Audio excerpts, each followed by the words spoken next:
What's going on, everyone? It's your boy Malik Washington, back at it again after a long time on this channel, after a long period of not making absolutely any videos and minding my goddamn business.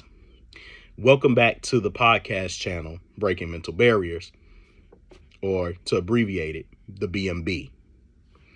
How's everybody doing? I hope everybody is doing well wherever everyone resides in the world. Good morning to those who are where the sun is shining. Good night to those who are where the sun is down and it's twilight outside. But for all of you, I hope you all are staying safe. I hope you all are striving for whatever goals you have in mind. I hope that you all are fulfilling yourselves the way that you want to fulfill, that you want to complete yourselves in this life that we're currently going through. Ladies and gentlemen, there's much to talk about, but not a lot of time to talk about these things in these videos. As far as I know, when making videos, people tend to be kind of short attention span. Maybe about a good 7 to 10 minutes works for most people at best, if that. Sometimes you can't get that attention drawn with everybody because everybody is not into the topic that you discuss. And that's okay. We all have our shticks of what we think works for our mindsets and what we want to get out of life, or what we want to hear, what we want to be motivated by, you name it. Unfortunately, this is not one of those videos where I'm going to motivate people, but I'm actually just going to give more of an opinion about what I feel about this particular narrative. There is a lot that I am aware of what's happening, the Israel-Gaza situation, but I don't have a lot of knowledge on that. I hear things here and there about it, but it's not my fault. It's again, I don't have a dog in the fight, so I'm not going to really discuss it. But I leave it to those who are of a Jewish Israeli background or a Palestinian background. I will leave that to those two to duke it out in regards to that conversation. There is the crisis that's happening over there at the southern border in Texas, where we're dealing with this overflow of immigrants that are coming into the country just all willy-nilly, because we have a government that seems to not give two shits about, and yes, I said that, give two shits about the American people themselves, but they have all the money in the world to save a group of people who have not worked a dime in our country, who have not been naturalized here, who have not came in the right way. Not that they can't come in at all. It's asinine to think that anybody believes that we don't want immigrants into the country when this is a country of immigrants. So there is that issue. There is the issue of the competency of the Biden administration in general and how they like to misdirect, which I don't hear any news network ever say, how they like to misdirect the American people into thinking that their policies are actually working. And they use statistics to try to verify this, how there's like increases, like there's a decrease in gas prices. There's been a slow uptick when it came to inflation, but yet we're still, from a more emotional and feel perspective, we're actually still feeling the struggles and the hindrance, the challenges of what this inflation has wrought as a result of bad decision making with our budget as a collective, you name it. But today, and I wanted to actually tap into this on February 1st, but I was busy doing what I was doing in my own life, trying to keep it in order, keep it together. I wanted to tap into what is now Black History Month. And when I say what is now Black History Month, I'm just referring to that this month is the month where Black history will be talked about.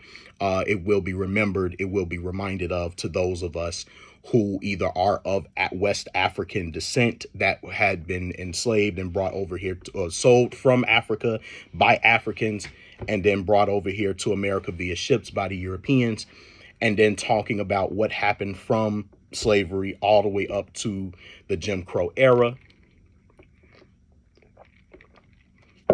having that conversation, right? And how our history is interwoven into the fabric of America's history. Now, here's what I want to say before we get started.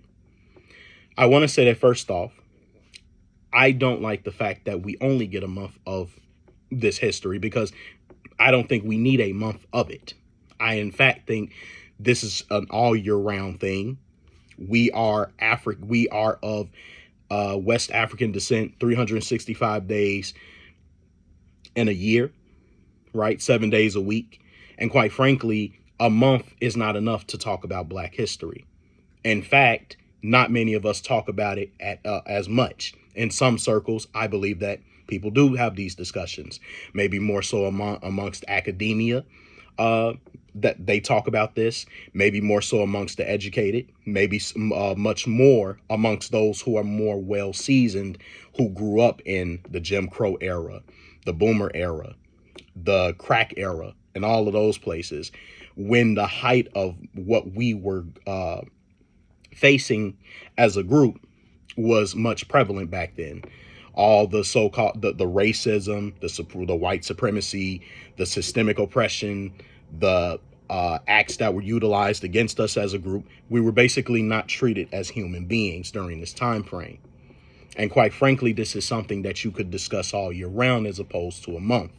But I find it quite insulting that we only wait until February to talk about Black history, because I think for the most part, a lot of us are just not appreciative of the fact that we had ancestors from back then who went through so much to get to this point, through all the stereotypes, the discrimination, and the prejudice that we faced from our more European counterparts.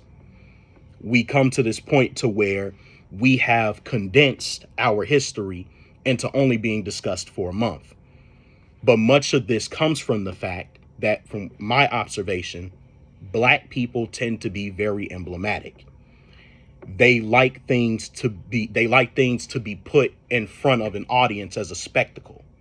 And they don't look for things that's much more inward, that are more rewarding, as opposed to looking outwardly and saying, yeah, we got a month of Black history. Yeah, we got affirmative action. Yeah, we got this. Yes, we got that. And that's enough to keep us quiet. It's enough to keep us in solace of mind that someone's paying attention to us like this, right? But I think we should strive for so much more. And by that meaning, we should be trying to change how we alter our behaviors towards each other, how we treat one another, how we respect one another, how we speak to one another, how we perceive one another. And I mean that in the most honest way possible. This does not mean we should kiss each other's asses if we have character flaws. This does not mean we should be trying to condemn one another when someone is trying to give you genuine criticism about yourself. It does not mean that you're a hater, as many Black people will tell you when you make a criticism of them now. You cannot shame them on absolutely anything that they do. Everything they do is right and everybody else around them is wrong. We have to call these things out. Black history is supposed to be about looking at the past, looking at the laurels, the struggles, and the systemic issues that had lasted for quite a long season. And now looking at how they fought through the worst of it, taking everything that was worst from way back then and saying to ourselves, we don't want these issues to repeat again. From what I see in today's time, I don't think the generations of today are very appreciative of what these people back then went through. Instead, I think we take the laurels, the accomplishments, the struggles, and everything else, and I believe we've utilized it as a crutch to not do better.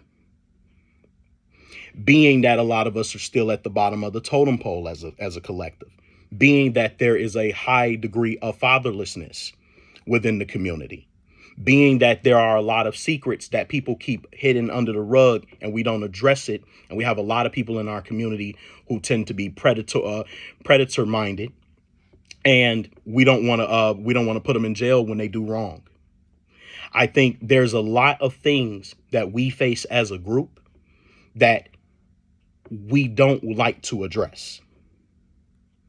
Black History Month should not be to take this as take a month of history, condense it into a few lessons, listen to all these different stories of what these people went through, and not appreciate by applying ourselves to be a little bit better than we were yesterday. Instead, many of us remain stagnant. We come up with every rationale and excuse in the world for why we are in the conditions that we're in. We will be quick to blame white supremacy all the time, in which, if you go so far back, much of it would have had to do, much of our progress is impeded by the fact that we didn't start off with a silver spoon with in our mouths. We came from humble beginnings. And obviously, our history didn't just merely begin with being a slave. It starts in Africa and various other places. Our history doesn't just start and end here in America. But for the past 5, maybe 4 to 5 generations of African American history, of those who are of African descent, our history as slaves started here, but as free people began in Africa.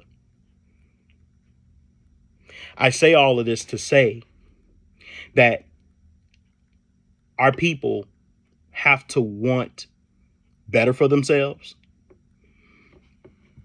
not seeking love, respect, and all of this from everyone else, when we don't even seem to have that love and respect for ourselves from within. We don't seem to have true love and respect for our history from within, because we don't, quite frankly, apply a lot of the positive traits that we could carry in order to make ourselves look more presentable in front of the world. I think instead we make ourselves look like a bunch of clowns and that we run a circus. I see a lot of things that happen online between Black people, the online beefs that people have, the killings that we do to each other, the selling of drugs, the way we mistreat our children, the way we abuse our children by not having both parents in the household, all of these different things and more. So much disarray within the households, so many children coming from broken homes, so many adults that are traumatized and their traumas have not been processed, neither diagnosed.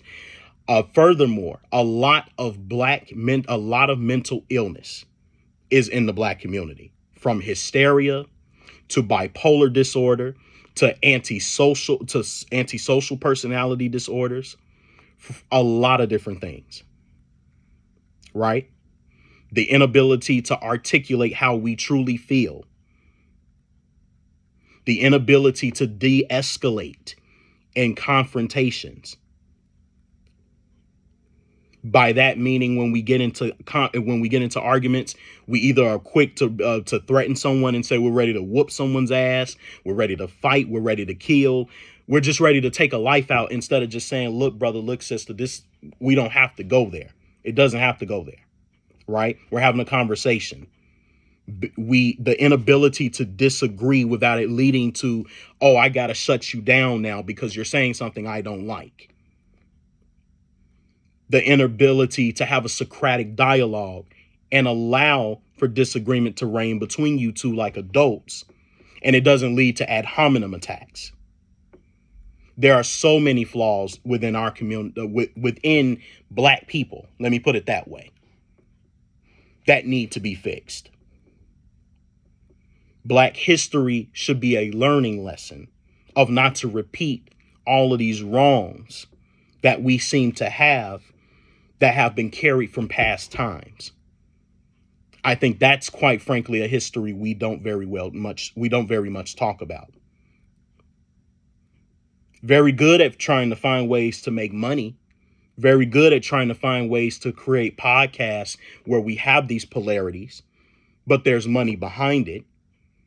Quite frankly, it's lucrative to talk about your struggles. It's lucrative to talk about what you've went through. It's lucrative to blame the other side, which is what we do towards white people as well as towards men and women. We're very good at that. But as far as literally providing a solution or being given a solution and applying it, executing it, we have a very, very poor skills in that respect. Black history should not be condensed to a month. Black history is an all year thing. And I think many of you know this already. But I don't think it should be utilized as a spectacle that only we try to pretend like we care about the history of our ancestors for 1 month. And then once February ends, we go back to being these ignorant ass people that we've been known for being for quite some time. I don't agree with that. The behaviors we exude, the excuses we make, the self-defeatism that we have because the white man has his foot on our necks, that type of conversation, never. And utilizing our ancestor stories as crutches and as a means to act as if it's our stories too, I have a problem with that. Just because my ancestors were slaves doesn't mean that I was a slave. I'm a free person. I don't know what it means to be a slave. Just because my ancestor was lynched, burned, beat by white people doesn't mean that I was lynched, burned, and beat by white people. That was my ancestors that went through that. But I am saddened by the fact that that happened during that time. The world was different. The world was wicked back then. As it is today, it's very wicked. That my ancestors made certain accomplishments and feats that I wish I could have made. But that's their specific accomplishments and feats that they made that contributed to American society. That wasn't my own. I love to learn about them, take what they've been through, take what they've done. And I like to be inspired by it to want to do better for myself. To live and do better is how I honor my ancestors. Not by sitting here hating white people, not by sitting here being jealous of white people, not by sitting here feeling as if I'm at a disadvantage because I'm a person of color and my white counterparts are white. I don't live by that perspective because neither white or black people define me, regardless of what black history is to each and every one of us as individuals. To me, my history inspires me to become a better man than I was yesterday. My history inspires me to establish my own name here in this country. My history makes me want to not do what white people have done to my ancestors. Moreover, whatever flaws or characteristics that are generational within our group of people that has been passed down into children, I don't want to carry that through my next generation that comes after me. Whatever I've garnered in knowledge from what they've went through, I want to take that and I want to say I am going to treat people better than they were treated.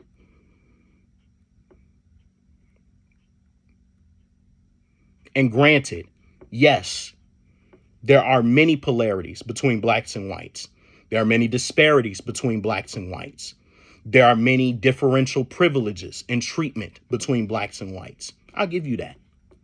What I won't give you is the excuse to not at least try in spite of these things that exist, because there's privilege, there is oppression, there is systemic problems, there are difference in laurels between different races and different groups at different times in everybody's history. And at the end of the day, it's not a damn thing you can do about it. You can make people address it. You can make people check their privilege, which is what a lot of liberal blacks like to say. You can make them do a lot of things. But guess what? You're still in the position you're in because of your habits, because of your ways, because of how you look at things. I could give less of a damn about a white person's privilege. I could definitely give less of a damn about their racism. Their cousins brought me here. I didn't bring me here. Their cousins brought my grandmothers and grandfathers. I didn't buy my grandmothers and grandfathers. They were chilling in Africa. Those Africans in Africa sold my grandparents. It wasn't the Europeans. They just did an equal exchange. Resources for human beings for free labor. It was a trade between two parties, not one. As far as I'm concerned, both are at fault. But I'm not going to blame all white people for what a select group who had the money, the financial means to participate in this inhumane act. I'm not going to blame a whole group of people for what a select few chose to do. It's just not me. And I'm not going to sit here all day long and talk about how white people have done our people so wrong, when at the end of the day, I have way more options and privileges and opportunities than my ancestors ever did. And I think my ancestors, quite frankly, would roll over in their graves if I was going around saying on both sides of the aisle, paternal and maternal, if they were sitting here listening to me talking about how I'm oppressed. When I make the money that I make, when I live the way that I live, when I can speak as freely as I can and a white man is not overseeing me and has a whip on my back, has a rope to my neck, has a torch to my body. There's no way. I would get shit. They would have to take the whip, the noose, and the torch and do all of that to me. Because ain't no way you sitting up here talking about that you're oppressed in the time that you live in right now. Do you have problems? Sure. Are you might be struggling here and there? Sure. But you ain't went through nothing like we went through. I know you're not using my oppression of what I went through as your ancestor as an excuse for you to not try and go beyond the pale. I know I didn't go through years of having my back whipped just to see you pretend like you're getting hit from the front. There's no way. There's no way. And I refuse to sit here and use my ancestor's story from Isaac Dockery, who got dragged by Confederate soldiers because he wouldn't tell the soldiers where the slave master's nephew, McKendree Porter, was, or who was a part of the Union. He wouldn't give them the location of where he was, and they drug him through the streets of Sevierville. I'm not going to sit here and use the story of my grandfather, Prince Brown, who was meant to be a prince back in Africa, who was of nobility. And they took him and his two brothers and sold them and brought them here to from Africa to South Carolina and got sold to a family named Dr. Brown and migrated to Mississippi to be reduced to slavery. I'm not going to use none of their stories. I'm not going to use the story of my grandmother, Charlotte Thomas, who is a biracial woman whose mother was conceived by a man who decided to take advantage and conceive her in the wrong way possible. I'm not going to use their stories. I'm not going to use their struggles. None of them. To define who I am and to hold me back as a mixed person here in the United States. I'm not going to do it. Because in the end, I am Malik Washington. I was born in 1995 in Illinois. In the United States of America, I am a free man. And nobody's going to dictate to me, whether if you're black or white, you're not going to dictate to me about how I should feel about my existence as a person. I fear no man. I fear nobody. And I'm going to speak my mind to the day that I pass as a free person, a free man. And I'm going to die that way. And I'm cool with that. I don't care if you love, hate, like, or dislike me. I don't care if you curse or spit in my face. you're not going to stop me. And black people need to view themselves the same. You want to make a name for yourself, you go out here and make a name for yourself. Fuck the disparities, fuck the struggles, fuck the caps. Go out here and be your best self. Don't allow your history to take you down and make you feel like you can't go out here and do your best. We might be a lot of things to the world, but you are still your own individual. You still make your own decisions. You will always be who you strive to be, so long as you work hard towards it. I think to subject yourself to just this one particular thought via oppression and supremacy by white people reduces you. And I think it makes you look defeated. And I think it makes you look shiftless. You can recognize everything white people do wrong all day long. It won't change where you're at right now. But again, I'm my own person and I'm only one man. And I'm nobody. I'm irrelevant. But I hope my perspective hits somebody out there that's listening to this video. Let not your history be a month. Let your history be within you all year round. Let that be something that it's daily that you meditate on, you ponder, and you let it become you to the point to where you change ways about you and how you engage people of color, how you engage with yourself and your life, how you engage white people. I choose not to hate white people. And that's just me. Maybe there's others that choose that choose to do so. But me personally, my path is to simply respect any and everyone that will love and respect me. It's as simple as that. I have no hate in my heart for anybody. And I'm not going to live my life with that type of hatred. Only thing I say is we all can live how we want to live, do what you want to do. So long as you don't infringe on anyone else's rights, so long as you don't put your hands on me or me and mine, we're good. Hate, love all you want. Don't really care. But for me, how I observe it all, my history defines me by being my greatest self today. And I'll leave it right there. Ladies and gentlemen, my name is Malik Washington. I hope you enjoyed this video.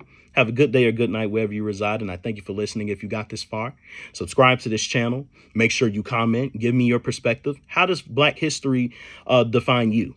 What does it mean to you? Do you think it should be a month? Do you think it should be all year round? Do you not really give a shit? I don't know. It depends on where you look at things. But share your thoughts with me. Where do you stand? All right, people. Thanks for listening. Peace.